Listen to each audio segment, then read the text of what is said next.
For much of human history, alcohol held a complex and often contradictory place in society. It was a part of celebrations, rituals, and daily life. But beyond its social role, alcohol was frequently seen through a lens of perceived health benefits. Imagine a time when a physician might prescribe a glass of wine to settle a troubled stomach, or a tot of brandy to ward off a chill. In an era before modern medicine, with limited understanding of hygiene and disease, alcohol's intoxicating effects could be misinterpreted as therapeutic. Historical accounts and medical texts from centuries past illustrate the prevalent belief in alcohol's medicinal properties, used for everything from aiding digestion to dulling pain during surgery, as noted in analyses of historical medical practices. Early scientific observations, though rudimentary by today's standards, sometimes seemed to support these beliefs.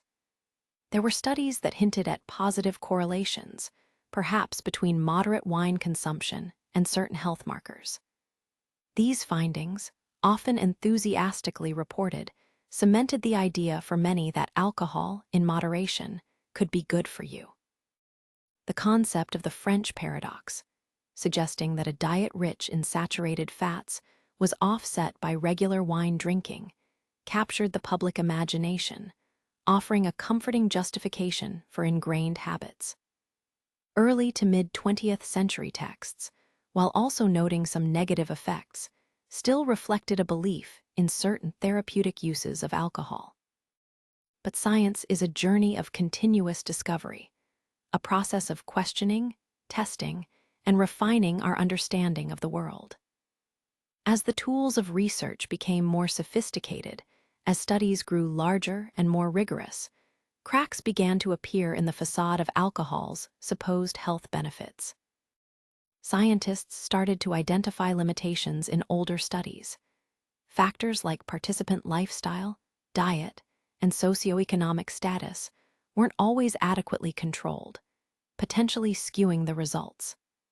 Critiques emerged highlighting that some studies compared moderate drinkers to abstainers who may have quit due to existing health problems, making moderate drinkers appear healthier by comparison.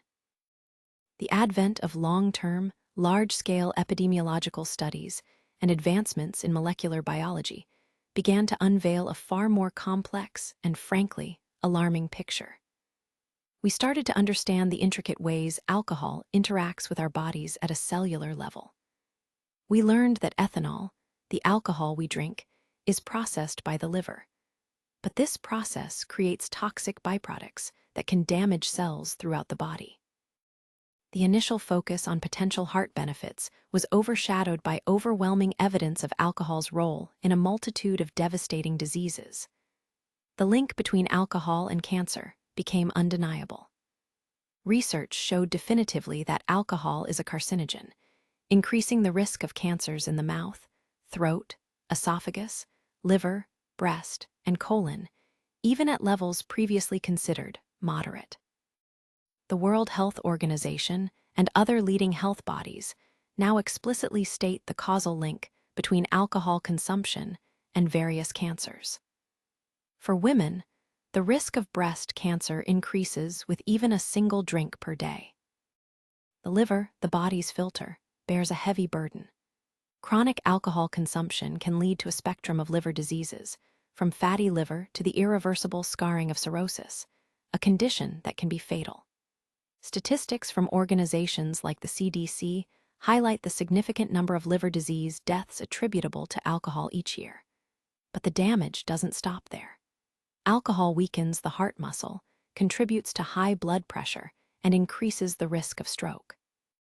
It disrupts the delicate balance of the digestive system, leading to inflammation and increasing the risk of conditions like pancreatitis. And the brain, the seat of our thoughts, emotions, and memories, is particularly vulnerable. While the immediate effects of intoxication are obvious, long-term alcohol use can cause significant and lasting damage. It impairs cognitive function, affects decision-making, and increases the risk of various forms of dementia. Furthermore, the complex relationship between alcohol and mental health is now clearer.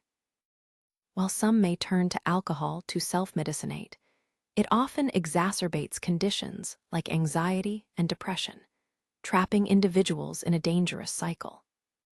The statistics are stark and undeniable. Alcohol is a leading preventable cause of death worldwide.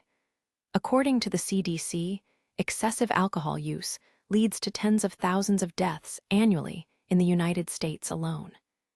It contributes to hundreds of thousands of deaths globally through alcohol-related diseases, accidents, and violence. It places an immense burden on healthcare systems and economies globally. Reports highlight the significant economic costs associated with alcohol harm, including healthcare expenses, lost productivity, and costs related to crime and social issues. The cost of alcohol abuse extends far beyond the individual drinker, impacting families, communities, and society as a whole. Today, the scientific community is unified in its message. There is no amount of alcohol consumption that is truly risk-free. While the level of risk increases with the amount consumed, even low levels carry potential dangers, particularly for certain cancers. The focus has shifted from searching for elusive benefits to emphasizing harm reduction and public health strategies to mitigate the widespread damage caused by alcohol. Guidelines from national health organizations now reflect this understanding, emphasizing that less is always better when it comes to alcohol. The journey from viewing alcohol as a potential tonic to understanding it as a significant toxin has been a long one, driven by the relentless pursuit of scientific truth. The comforting myths of the past have been replaced by a clear and urgent reality. Armed with this knowledge, we are empowered to make informed choices about our health and the health of our communities.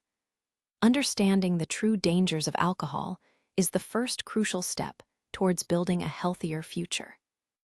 For more information and resources, please consult the Centers for Disease Control and Prevention, the National Institute on Alcohol Abuse and Alcoholism, the World Health Organization, and other trusted health authorities.